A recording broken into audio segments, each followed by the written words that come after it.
Let's talk about the two-child benefit cap. Can we afford to axe it? 0207 862 2222. And I am asking this because it's been reported the Chancellor's preparing to lift the cap in next month's budget. This budget has been like a long time coming, hasn't it? See, it is like waiting for a kind of train that's 10 stations away. And now the Education Secretary Bridget Phillipson has hinted it's going to go. I'm leading the Child Poverty Task Force and I've been doing that work from government. Look, I'm clear about what needs to happen. I'm clear what the evidence tells us and I'm clear about what we need to do. And does it have to happen now? There's a real urgency about this because every year that passes, as children are born, as they move into that system, the numbers go up, child poverty rates increase. So we have to tackle it. Bridget Phillipson. And by the way, that, of course, is her pitch for Deputy Leader. Now, let's have a look at how it works. So here's our family, 2 parents, 2 children. And at the moment, this is how it works. This is basic universal credit, about 4,700. Then the child part of universal credit for the first child, 3.5 grand, roughly, and double that for the second, 6,900. We've put them on £500 a month rent, and then there's child benefit, which is separate per child. OK, but this is what we're looking at here. It's roughly 3,500 per child, but it stops after 2. So let's do this. Let's give this couple another child. We give them child number 3. And we'll just look at the figures here and see what happens. So again, 1 child, £3,455. 2 children, 6,910. 3 children, again, 6,910. So it stays on that. If you do what Bridget Phillipson is suggesting and you take the cap off, for the 3rd child, you'll get a lot more. You get 3.5 grand more, nearly 10,500. So it would make a huge difference to some families. This family would be affected. But hang on, they might not have 3. They might have more. Let's give them, I don't know, 6 children. There they are. Now, what does the state do then? Because the state doesn't really have any money. Bear in mind, the state, here's the massive blimp of the British state, looking down, the guy with binoculars. We've sort of agreed as a society, the state has a right to look into the lives of families, particular poorer families. But, of course, the Chancellor has no money. She's got a gigantic hole in her briefcase. So what do? This is what they seem to be conjuring with. They're looking at a bigger family and they're saying, OK, maybe we do what we do. Pay the same amount for those 2. Child 3, child 4, maybe get a little bit less. And then 5, 6, etc., nothing at all. You could also use what's called a taper system, where the older the child, the more you pay. Child 1 gets much more than child 6. You could also, another idea, pay more to working families as an incentive to get jobs. So all of these things are in the mix. You could, if you go completely the other way, say, look, what's the state doing here?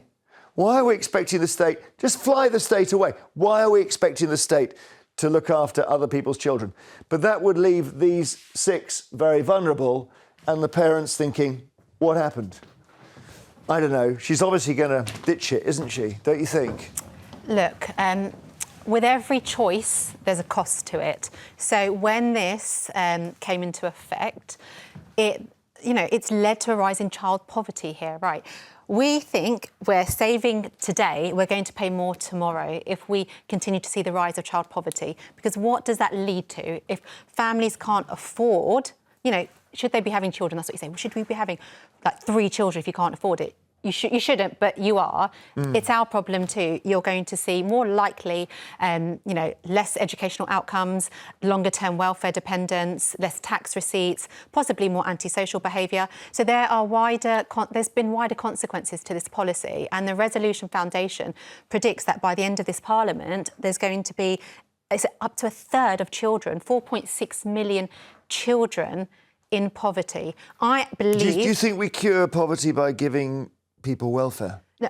So let's put this into context here. The UK spends, I think it's around £330 billion on social security in the UK.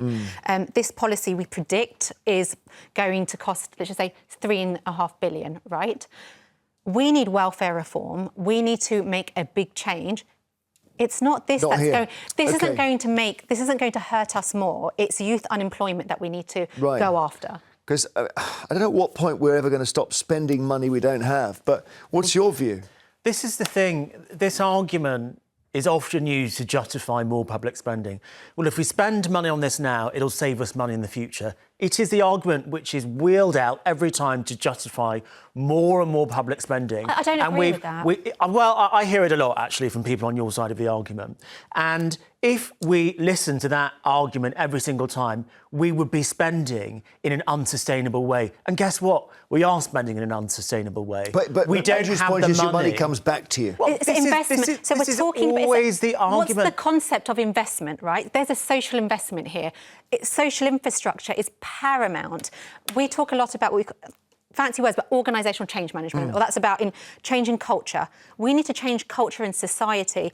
Unfortunately, breeding more children into poverty is not going to help us. We're all going to pay for that. Why should working families who have decided not to have more children than they can afford be working hard and paying their taxes to pay for people who aren't in work to have more children on benefits? That's why this was brought in. It was a fairness measure that was brought in by the last Conservative government, because lots of families, through there not being a two-child benefit cap, were actually getting more money and benefits than the average family were working. It was brought in as a fairness measure. How is that fair, Anju? It's not a fairness measure. When you look at it, about 59% of claimants are eligible for working tax credit. So there is a parent there who is working. So one of the things I just want to kind of let's stop this thing about there are lots of fraudsters out there. There's lots of people just abusing the system. Well, not on this benefit. We're not talking about fraudsters here. No, I'm not saying, OK, but claiming it. What I'm saying is there are people working who are claiming this. So we can't say it's everyone that is not working who is claiming.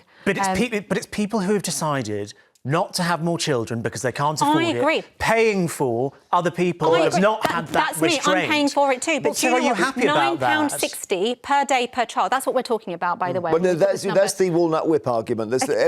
Everything's just costs one walnut whip a day, and you can. I disagree. What is this number? What is this number we're talking about? Look at it in context. So it's not a lot of money. It is not a lot of money. The winter fuel allowance wasn't a lot of money. Look what happened there. It all adds up. Let's go for youth unemployment. We have got 14% of 16 to 24-year-olds not working. But then, Anju, that is going to... And then we get... Maybe you're right. It's funny, every time I see the polls, a clear majority, maybe 75% of people are against them removing the cap. Isn't that interesting? And that may be because it's a generational thing, particularly older people. Take Albie's line on it. Doesn't mean you're wrong, by the way. It doesn't mean you're wrong. No, I think become more stringent overall. Right? Become more stringent and make sure that you're doing what you can to ensure that, these people who are working upskill or get a job. Make it tougher. Would you do the thing that was suggested there, which is you say as an incentive, you can't get the higher rate for your children, in other words, the uncapped rate, unless you have a job?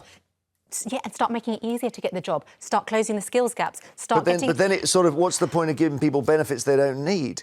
Because actually the people who need it most are the ones without a job.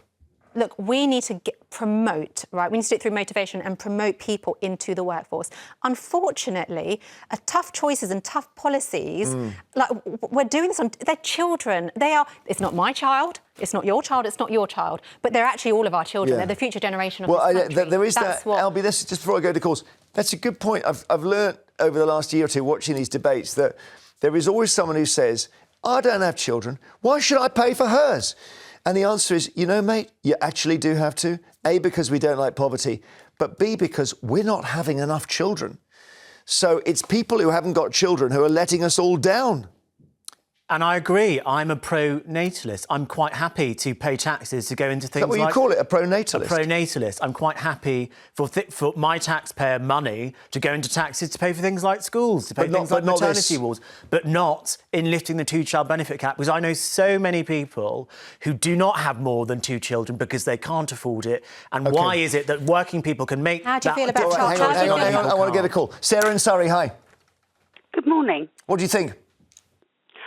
I don't think they should, personally. I'm sort of coming at it from a different angle, in as much as obviously no one wants to see a child in poverty.